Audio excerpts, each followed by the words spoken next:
মন্দিরটা কি মন্দিরটা তৈরি হয়েছে কেউ বলতে পারে না।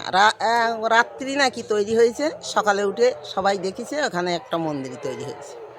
এই মন্দিরে বহু দূরের লোক আসে, বহু দূরের লোক, বাংলাদেশের লোকও আসে। নমস্কার, আমি এসেছি কাষ্টডাঙ্গা। এটা হচ্ছে মানিকতলা একটা মন্দির। এই গাছটা দেখতে পাচ্ছেন, এই গাছটার বয়স অনেক দিন। এখানে যদি বা বয়স্ক যদি কেউ থাকে তাহলে তারা বলতে পারবে গাছটার বয়স কত, দীর্ঘদিনের। আর আরেকটা দেখাচ্ছি, এই যে মন্দিরটা আছে, এই মন্দিরে যাদের গরুর বাচ্চা হয়, বাচ্চা হওয়ার পরে তারা 21 দিনের মধ্যে সেই গরুর দুধ এনে এই মন্দিরে এই ঠাকুরের উপরে দিয়ে পুজো করে। তা যাই হোক, আমি এখানে এসেছি। এই গাছটার একটা ইতিহাস অবশ্যই আছে, বয়স্করা বলতে পারবে।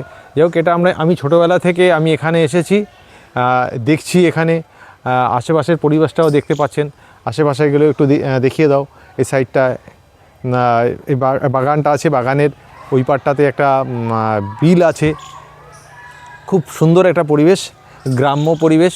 এবং এখানে এই মন্দির উপলক্ষে এখানে একটা মেলা বসে থাকে।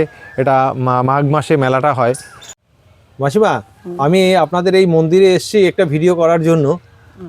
এই যে গাছটা, মানিকতলা মন্দির, এই গাছটা দেখতে পাচ্ছেন আপনারা।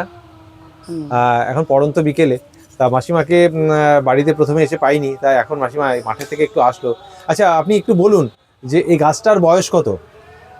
গাছটার বয়স বলতে পারবো না, তবে হ্যাঁ, অনুমানেই 500 তো হবেই। 500 বছর বয়স? হ্যাঁ। আচ্ছা, তা এখানে মানুষরা এসে কি করেন? পূজা টুজা দেয়। ও সব কিছু নিয়ে এসে এখানে উপোস টুপুস করে পূজা দেয়। পূজা দিয়ে উপোস টুপুস ভাঙে, দুধ দেয়। ওই গরুর বাচ্চা দিলে দুধ দিতে আসে। আচ্ছা, এখানে প্রতিদিনই বিশাল জাগ্রত। এই মন্দিরে বহু দূরের লোক আসে, বহু দূরের লোক, বাংলাদেশের লোকও আসে। বাংলাদেশের লোক এখানে? হ্যাঁ, এখানে আসে। আচ্ছা, তা এখানে কোনো ঠাকুর, কি ঠাকুর এটা আছে? এটা তো বলে মানিক পীর, গাজী পীর বলে। আচ্ছা। এখন তো দেখি মানিক পীর আছে। আবার আমাদের হিন্দু ধর্মের আমাদের ঠাকুর এখানে। আচ্ছা, বেশি তো দেখি আমাদের। হ্যাঁ। আচ্ছা, হিন্দু মুসলিম সবাই আসে এখানে? সবাই আসে, সবাই এসে দুধ দিয়ে সবারই জায়গায়। আচ্ছা, যাই হোক। আর গাছটার মানে আপনার বললেন আপনার শ্বশুর শাশুড়িরাও দেখে গেছে এই গাছটা? হ্যাঁ, আমার শ্বশুর শাশুড়ি তো দেখে গেছে, তাও বলতে পারে না। তাও বলতে পারছেন না? আমার শ্বশুর শাশুড়িও বলতে পারে না যে কত বছর আগে উৎপন্ন হয়েছে এই ধানটা। যে এই ভুমরা ফিশারি ভুমরা কাটাতে যেয়ে একটা পাথর পেয়েছে। আচ্ছা, সে পাথরটা বেশ ঠাকুরেরও আকৃতি চরণ আঁকানো আছে। আচ্ছা, এইখানেই আছে। আচ্ছা, ভিতরে আছে এখনো? হ্যাঁ, ওই তো ওইখানে আছে। আচ্ছা, তা ওই পাথরটা সব মানাশোনা করা হয় সবাই। আর সবাই জানা হয় যে এই পাথরটা যখন এখানে মাটির তলায়, তাহলে ও নিশ্চয়ই কোনো দেবতাদের কোনো কিছু রাখুক, আর যেভাবে হোক। এখন আমরা সেটা ঠাকুর বলেই মানি, দেবতা বলেই মেনে ওখানে পূজা অর্চনা করি। ওখানে জল টল দেওয়া হয়, ফুল বাতাসা দেওয়া হয়। আরো এই যে পাথরটা, এই পাথরটার কথাই উনি বলছিলেন। অসুবিধা বলতে এখন এই পাথরটাতে পুজো দেওয়া হয়। তার প্রবলেম হয়েছিল, তার নিজে যে নিয়ে গিয়েছিল তার অনেক অসুবিধা হয়েছিল, আবার সেই পাথরটা আবার দিয়ে গেছে। আমার কাছে তৈরি হলো মন্দিরটা তৈরি হয়েছে কেউ বলতে পারে না। রাত্রি নাকি তৈরি হয়েছে, সকালে উঠে সবাই দেখেছে ওখানে একটা মন্দির তৈরি হয়েছে। আচ্ছা, আচ্ছা, এক রাতে তৈরি হয়ে গেছে? এক রাতে। কিন্তু আপনারা কেউ বুঝতে পারেন? কেউ জানে না, কেউ বলতেও পারে না যে কখন হয়েছে, কখন করেছে, কে করেছে, কেউ বলতে পারে। এই যে সেই মন্দিরটা দেখুন। এই উপরটাতে দুধ দেওয়া হয়, দুধ দিয়ে পুজো দেওয়া হয়, দেখতে পাচ্ছেন। আর এখান দিয়ে সেই দুধ কেউ হয়তো আজকে পুজো দিয়ে গেছেন। এই দেখুন দুধ রয়েছে।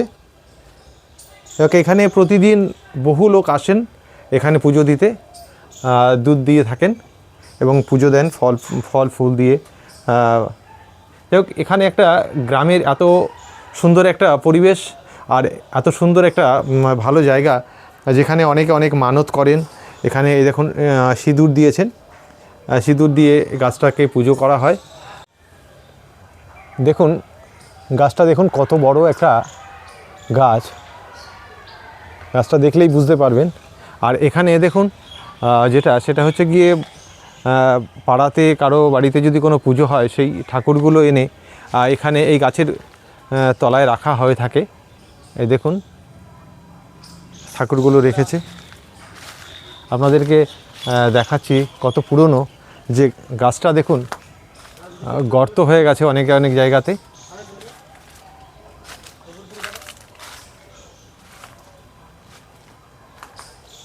দেখুন, যাই হোক, এর ইতিহাস আপনাদের সামনে আজকে তুলে ধরলাম। পরবর্তীতে আরও অন্য কোনো ইতিহাস আপনাদের সামনে হাজির করব। আমার এই ভিডিওটি যদি আপনি ফেসবুকে দেখে থাকেন তাহলে অবশ্যই চ্যানেলটাকে ফলো করবেন, আর যদি ইউটিউবে দেখে থাকেন তাহলে চ্যানেলটাকে লাইক করবেন, সাবস্ক্রাইব করবেন এবং বেল আইকন প্রেস করবেন, যেন পরবর্তী ভিডিওর নোটিফিকেশন আপনার কাছে পৌঁছে যায়। পুরো ভিডিওটি দেখার জন্য আপনাকে ধন্যবাদ জানাই।